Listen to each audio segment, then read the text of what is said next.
Bom, através desse vídeo eu vou trazer uma pequena explicação do que é a compostagem e a vermicompostagem.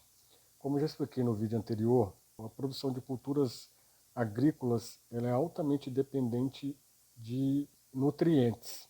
Esses nutrientes eles podem ser fornecidos pelo solo, mas com o tempo existe uma tendência natural de desgaste do solo e, por consequência, diminuição desses nutrientes. Então, na agricultura de base agroecológica, seja ela agricultura orgânica, agricultura agroflorestal, a agroecologia em si, nós utilizamos de adubos sólidos e líquidos para poder suprir os nutrientes para plantas, ao mesmo tempo que fornecemos uma quantidade expressiva de matéria orgânica para o solo. Dentre os adubos sólidos, os mais utilizados são o composto orgânico e o humus de minhoca.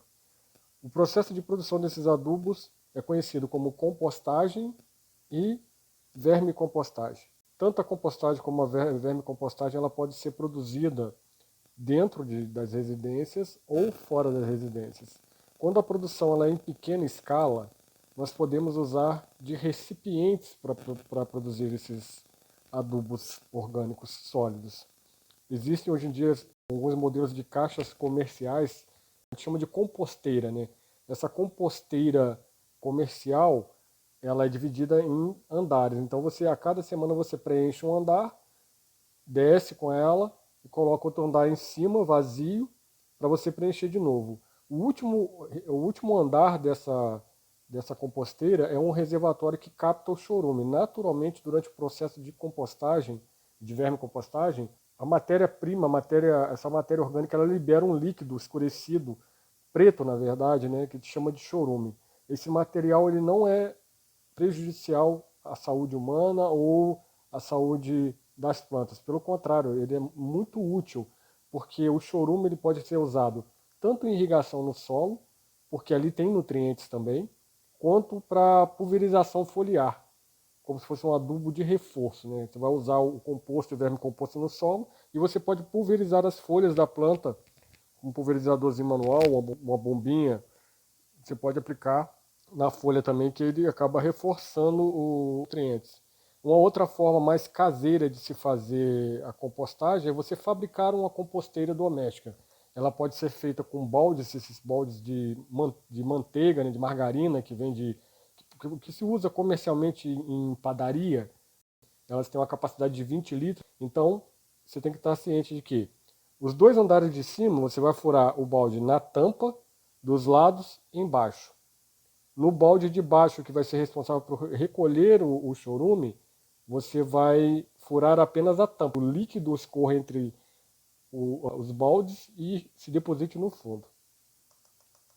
Essa é a forma de produção dentro de casa. Uma dica importante, quando eu falo dentro de casa, eu não recomendo colocar isso dentro da cozinha, mas sim dentro por exemplo, na varanda, um lugar coberto, porque é normal acabar aparecendo aquelas moscas da fruta. E dentro de casa aquilo acaba trazendo um incômodo muito grande. Já na área de fora você não vai se incomodar tanto. Lembrando, tem que ser num lugar coberto, onde não pegue chuva, porque essa produção é uma produção pequena, em pequena escala. No caso das composteiras comerciais, existem de vários tamanhos, 15 litros, 30 litros, 60 litros, 90 litros. Uma dica importante, porque eu já tive em casa e já tive um problema.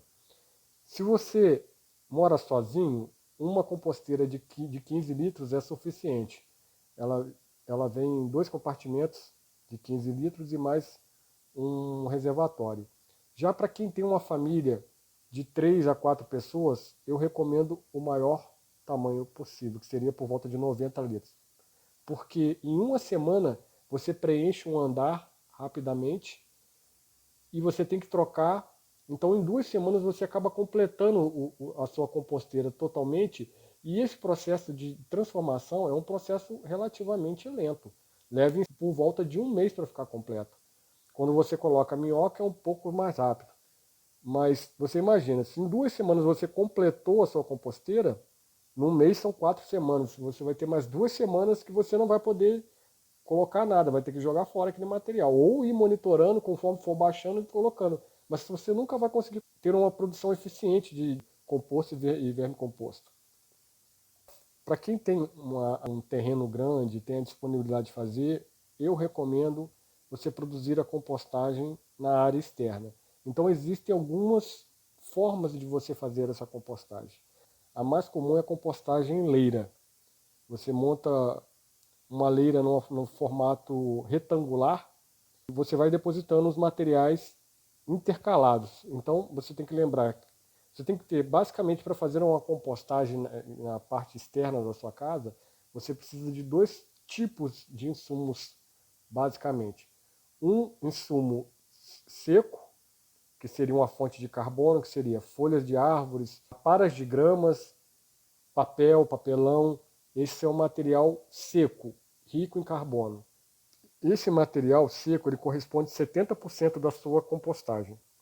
30% da sua compostagem vai ter que ser composta basicamente ou por restos de cozinha, restos de hortaliça, casca de ovo, borra de café e outros restos de cozinha, ou esterco animal. Lembrando que, se você for usar esterco, a quantidade que você usa é muito menor. Só para você ter uma ideia, uma compostagem, normalmente você usa por volta de 30 centímetros de material palhoso e 10 centímetros de esterco, se você for usar esterco. Se você for usar restos de cozinha, geralmente você coloca a mesma proporção, porque o resto de cozinha é muito rico em água. Então, voltando ao raciocínio. Então, você vai fazer como se fossem andares. Primeira camada palha, segunda esterco, terceira palha, quarta esterco, quinta palha, sexta esterco, última camada palha. Você pode enriquecer essa compostagem também com cinzas de fogão de lenha, você pode enriquecer com calcário, com termofosfatos e torta de mamona e outros complementos, né, para poder transformar a sua compostagem mais rica. O produto final da compostagem e da vermicompostagem, a quantidade de nutrientes presente nesse material está intimamente ligada à quantidade de nutrientes presentes nos resíduos. Então, se você coloca um material, vou supor, eu vou fazer uma compostagem só com folhas, vai ser um material rico em carbono, ótimo como condicionador do solo, porém pobre em nitrogênio. Então, para uma cultura, por exemplo, um alface que é altamente dependente de nitrogênio, você vai ter que suplementar com torta de mamona, ou com bocacha, ou com outro adubo rico em nitrogênio. Então, quando você monta a compostagem, você tem que sempre estar focado em ter um material rico em carbono, mas também um material rico em nitrogênio. Quando nós fazemos geralmente a compostagem com restos de cozinha, o recomendável é que você monte essa compostagem como um formato de colchão.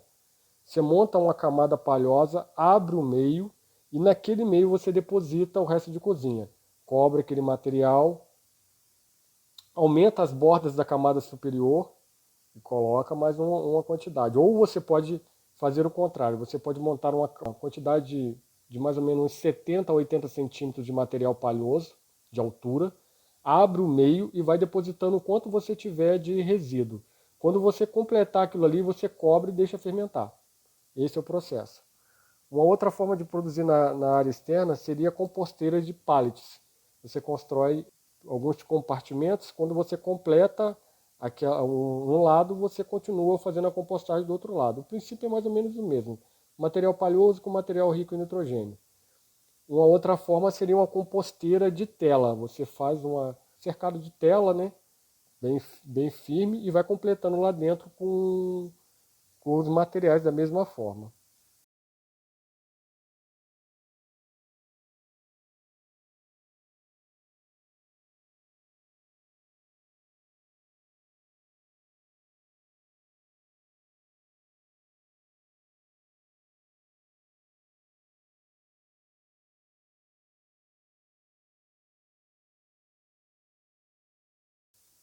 Uma fonte de nitrogênio para fazer a compostagem, o que nós recomendamos é usar torta de mamona, que é um produto relativamente barato e você usa em pequena quantidade. Porque quando nós fazemos a compostagem, nós temos que pensar no balanceamento entre a relação carbono e nitrogênio. Geralmente são 3 partes de carbono para uma de nitrogênio. E quando você vai fazer, por exemplo, uma compostagem com folhas ou com aparas de grama só, é bom você colocar dependendo do tamanho, de 1 a 5 quilos de torta de mamonas entre as camadas, de preferência entre a penúltima e a antepenúltima camada.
Se você conseguir ver onde estão os cursos, o link dos cursos gratuitos que eu falei, então o que você vai fazer? Você vai rolar aqui para baixo.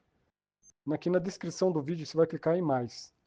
Então aqui embaixo vai ter os links dos cursos. Como eu falei, os cursos são gratuitos, não são meus cursos, são cursos de empresas como a Embrapa e outras instituições. Então você vai pegar aqui embaixo o link, vai copiar o link, vai colar no navegador e vai se inscrever lá.